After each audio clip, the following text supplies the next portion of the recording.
இன்னைக்கு மட்டும் விஜய் அவர்கள் பாதிக்கப்பட்ட மக்களுடைய கண்ணில் மாட்டிருந்தான் அப்படின்னா கல்லடிப்பட்டே செத்துருப்பான். நல்ல வேலையாக கரூர்ல பேசி முடிச்சுட்டு நேரா திருச்சி விமான நிலையம், அங்கிருந்து பிளைட் ஏறி சென்னை விமான நிலையம். நியூஸ்லாம் பெரிய அளவுக்கு பரவறதுக்கு முன்னாடியே பனையூர் வீட்டுல போய் சரக்கை போட்டுட்டு படுத்துட்டான் அப்படிங்கிற ஒரு செய்தி நமக்கு கிடைச்சிருச்சு. படுத்துட்டாப்புல, நிம்மதியா தூங்கிட்டாப்புல. இப்ப நான் பேசிக்கிட்டு இருக்கிறப்ப நைட்டு 12 மணி, 40க்கும் மேற்பட்ட நபர்கள் உயிரிழந்துட்டாங்க. கரூரே கண்ணீரில் மிதக்குது. அங்க பெரிய பரபரப்பாயிட்டு இருக்கு. ஆனா நம்மளே வீட்டுக்கு போயிட்டாரு, பனையூருக்கு போயிட்டாரு. ஏன்னா கரூர்ல அங்க இருந்து அந்த பிரச்சனையை எதிர்கொள்ற அளவுக்கு துணிவு வந்து விஜய் கிட்ட கிடையாது. 40 பேர் செத்துருக்காங்க அப்படின்னா அதுல 7 பேர் குழந்தைகள் அப்படின்னு சொல்றாங்க. அதுதான் நமக்கு உள்ளபடியே வருத்தம். ஒரு குழந்தைய தூக்கிட்டு போய் ரசிக வெறியில இந்த பெத்தவங்களே தன்னுடைய குழந்தைய பழி கொடுத்துருக்காங்க. அப்படி அந்த அளவுக்கு அவன் மேல வெறியோடு பற்றோடு போய் பார்க்கக்கூடிய அளவுக்கு அப்படி விஜய் என்ன பண்ணிட்டாங்கிறதா என்னுடைய கேள்வி. 12 நாள் உண்ணாவிரதம் இருந்து 13வது நாள் காலை உயிர் விட்ட எங்களுடைய அண்ணன் திலீபனை தாண்டி விஜய் பெரியாளா? தன்னுடைய குடும்பத்தைய இனத்தின் விடுதலைக்காக பலியிட்ட எங்கள் தலைவரை தாண்டிய, பிரபாகரனை தாண்டிய ஒரு பெரிய போராளி விஜயா? என்ன பண்ணிட்டான்?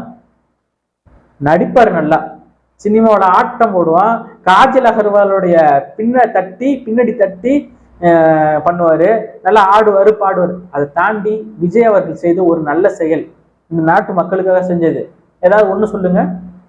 ஒரு மயிரும் கிடையாது. தன்னுடைய இன்ஃபுளுசரை, தனக்கு பின்னாடி இருக்கக்கூடிய இந்த ரசிக கூட்டத்தை வச்சு அரசியல் ஏதாவது சம்பாதிக்க முடியுமா, பணம் பார்க்க முடியுமா அப்படிங்கிற ஒரு பிழைப்புவாத அரசியலை வச்சுக்கிட்டு வரக்கூடிய ஒரு கூத்தாடி தான் இவன் விஜய். ஆதவர்ஜுனா யாரு? அவங்களுடைய மாமனார் யாரு? Lottery Martin. லாட்டரி சீட்டு வித்தவனோடையும் பாண்டிச்சேரியில புஷிங்கிற பேர்ல சாராயால வச்சு நடத்துறவங்க கூடயும் ஒன்னா சேர்ந்துக்கிட்டு, இவன் தமிழ்நாட்டுல சினிமா பிளாக் டிக்கெட் விற்கிறான் விஜய். எல்லாம் ஒன்னா சேர்ந்துக்கிட்டு இவனுங்க பண்ற அரசியலுக்கு ஒரு விசிலடிச்சா குஞ்சுகளை கூட்டம் வச்சுக்கிட்டு பெரிய மயிரா மாதிரி பேச வேண்டியது. இங்க காலங்காலமா மக்களுக்காக நடக்கக்கூடிய பிரச்சனைகளுக்காக தொடர்ச்சியாக குரல் கொடுக்கக்கூடிய கட்சியாக நாம் தமிழர் கட்சி அண்ணன் சீமான் இருக்காங்க. அண்ணன் சீமான் அவர்கள் விஜய் அவர்களை எதிர்த்து பேசிட்டா திமுக காசு கொடுத்துருச்சு, ஸ்டாலின் பெட்டி கொடுத்துட்டாரு அப்படின்னு சொல்லிட்டு என்னத்தையாவது பேசிக்கிட்டு இருக்கக்கூடிய ஒரு தற்கொலை கூட்டமா இருக்கு. நானும் இவனுங்களை பத்தி பேசக்கூடாது, விஜய் என்ன பெரிய மயிரானா, அவனை பத்தி எல்லாம் என்னத்தை பேசிக்கிட்டு அப்படின்ட்டு பொறுத்து போனா பெரிய மயிரா மாதிரி தான் பேச வேண்டியது. விஜய் அவர்கள் அரசியலுக்கு வரும்போது தம்பி வராருன்னு ஆதரவா வரவேற்றாரு. வந்த உடனே தமிழ் தேசியமும் திராவிடமும் என்னுடைய 2 கண்கள் அப்படின்னு சொல்லும் போதுதான் அண்ணன் சீமான் அவர்கள் எதிர்க்க ஆரம்பிக்கிறாரு. எப்படி திராவிடமும் தமிழ் தேசியமும் ஒன்னா இருக்க முடியும்? கன்னியாகுமரியில மலைகளை எல்லாம் வெட்டி கேரளாவுக்கு எடுத்துட்டு போறான், அது திராவிடம். வெட்டி எடுத்துட்டு போகக்கூடாது, எங்களுடைய வளம் அது, எங்களுடைய நிலம் அதுன்னு போராடுறது தமிழ் தேசியம். எப்படி 2 ஒன்னா இருக்கும்? திருட்டு பயிலும் திருட்டை தடுக்க போராடுறோம்னு எப்படி ஒன்னா இருக்க முடியும்? தமிழ் வாழ்க, தமிழ் ஒழிக்கணும்னு, தமிழை ஒழிக்கணும்னு பேசிய பெரியார் எப்படி ஒன்னா இருக்க முடியும்?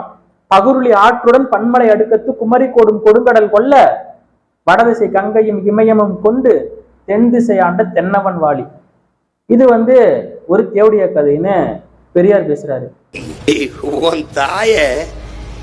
உன் தாய விபச்சாரின்னு சொன்னவரை நீ தந்தைன்னு போட்டுக்கிட்டு இருக்கேடா, உன்னை எங்கடா வச்சு தீ வச்சு கொளுத்துறது? டேய், உன் தாயை பழித்தவனை எவன் தடுத்தாலும் விடாது, தமிழை பழித்தவனை உன் தாயே தடுத்தாலும் விடாது.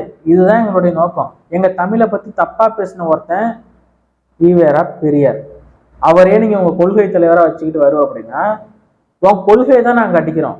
உன்னை விமர்சனம் பண்ணல, உன்னை பத்தி கேள்வி தான் கேட்கிறோம். அந்த கேள்விக்கு பதில் தான் சொல்லணும். அதை விட்டுட்டு விஜய தம்பின்னு சொல்லி வரவேற்றாரு, இப்ப எதுக்கு அடிக்கிறாரு, விமர்சிக்கிறாரு? அப்படிலாம் கேள்வி கிடையாது தம்பி. கேள்வியை கேட்கிறோம், அதற்கான பதிலை கொடுத்துருங்க.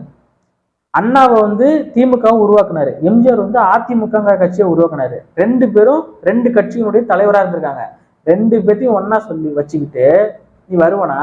யாருக்கு மாற்று, எதற்கு மாற்றா வர?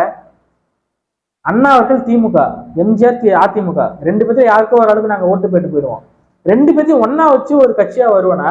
நீ மாற்றம் கிடையாது, ஏமாற்றம். இந்த மக்களை ஏமாத்துறதுக்காக வர. அதை நாங்க கேள்வியே கேட்கிறோம். உன் கொள்கை என்னடான்னு கேட்கிறோம். உன் கொள்கை என்னடான்னு கேட்டா நீ திமுக கிட்ட காசு வாங்கிட்டேங்கிறானுங்க. இது பொதுவாவே இப்ப நான் கேட்கிறேன், உனக்கு எவ்வளவு திமுக காசு கொடுத்துச்சுன்னு கேட்கிறானுங்க. எனக்கு ஏன்டா திமுக காசு கொடுக்க போகுது? திமுக காசு கொடுத்தா நான் ஏன்டா இப்படி இருக்க போறேன்? டேய், கேள்வி கேட்டா பதில் சொல்லுங்க. ஒண்ணும் இல்ல, சிம்பிளா தான் கேட்கிறோம். கொள்கை என்ன, நோக்கம் என்ன? இப்ப நாங்க எங்கள்கிட்ட கேள்வி கேட்டீங்கன்னா கொள்கை என்ன அப்படின்னு கேட்டீங்கன்னா, இந்த கனிமோட கொள்ளைகளை தடுக்கணும், தற்சார்பு பொருளாதாரம். தற்சார்பு பொருளாதாரம்னா என்ன?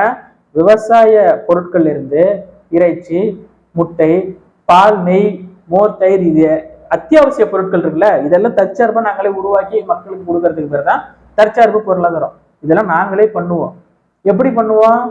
1000 ஏக்கர்ல மாட்டு பண்ணை, அதுல 1000 மாடுகள், அந்த மாடு மேயறதுக்கான மேய்ச்சல் இருக்கும், குளங்கள் இருக்கும், இதெல்லாம் இருக்கும், நாங்களே போடுவோம்னு சொல்றோம்.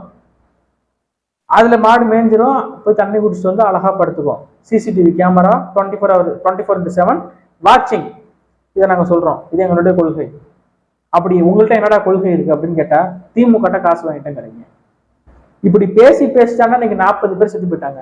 இன்னைக்கு 40 பேர் செத்ததுக்கு தமிழக வெற்றி கழகத்தினுடைய தலைவரோ அல்லது திமுகவோ காரணம் கிடையாது, காவல்துறை சரியா பாதுகாப்பு கொடுக்காததோ காரணம் கிடையாது, கொள்கை இல்லாதது மட்டும்தான் காரணம்.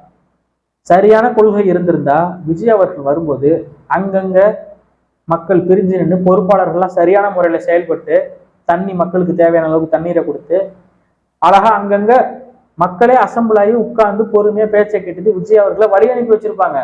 அதை விட்டுட்டு விஜய் என்ன பேசுறாங்கிறத கேட்கணுங்கிறதையும் உங்களோட நோக்கம் கிடையாது. விஜய் கிட்ட ஒரே ஒரு செல்ஃபி எடுத்துக்கணுங்கிறது மட்டும்தான் உனக்கு நோக்கம். அடிச்சுக்கிறானோ, ஏறானோ, வண்டியில ஏறானோ, விட்டேறானோ, போறானோ, வரானோ, இப்படி இருக்கிறதுனாலதான் இன்னைக்கு இத்தனை பேர் உயிரிழந்திருக்காங்க. மற்றபடி யாரையும் குறை சொல்லி ஒரு பிரயோஜனமும் இல்லை. விஜயவும் குறை சொல்ல முடியாது. விஜயை குறை சொல்லணும்னா ஒரே ஒரு குறை தான் சொல்ல முடியும்.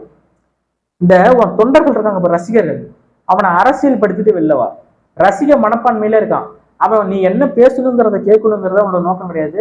உன்கிட்ட ஒரே ஒரு போட்டோ எடுத்துக்கணுங்கிறதா அவனோட நோக்கமா இருக்கு. உன்கிட்ட போட்டோ எடுத்துட்டு அவன் என்ன புடுங்க போறான்னு நான் கேட்கிறேன். நீ என்ன அவ்வளவு பெரிய புடுங்க கிடையாது. ஒரு 12 நாள் உண்ணாவிரதம் இருந்து 13வது நாள் உயிர் விட்ட எங்களுடைய அண்ணன் திலீபன் கிடையாது. நீ எங்க அண்ணன் பால்ராஜ் கிடையாது. குடும்பத்தையே இனத்தின் விடுதலை பலியிட்ட பிரபாகரன் கிடையாது. ஜஸ்ட் ஒரு ஆக்டர். நீ யாரு? Just actor. சினிமாவில் நடிக்கக்கூடிய நடிகன்.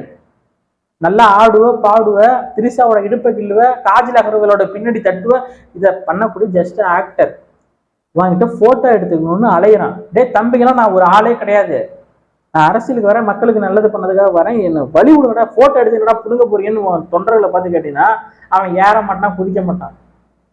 ஒரு பத்திரிகையாளர், NDTV ரிப்போர்ட்டரை போட்டுக்கிட்டு அசம்பிள் பண்ணி இது பண்ணி அவன் கழுத்துல துண்டை போட்டு பாவம் வந்தாள். மூத்த பத்திரிகையாளர் அவர்லாம் இப்படி பண்ணி இன்னைக்கு இத்தனை உயிர் பழி போயிருக்குன்னா அது காரணம் ஒன்னே ஒண்ணுதான், கொள்கை இல்லை, கூமுட்டை. விஜயால், இந்த கூமுட்டைத்தனமான தொண்டர்களால் இத்தனை உயிர் போயிருக்கு. இதுக்கு முழுக்க முழுக்க ஒரே காரணம், தத்துவம் இல்லாத இந்த தற்கொலை கூட்டம் தான் காரணம்.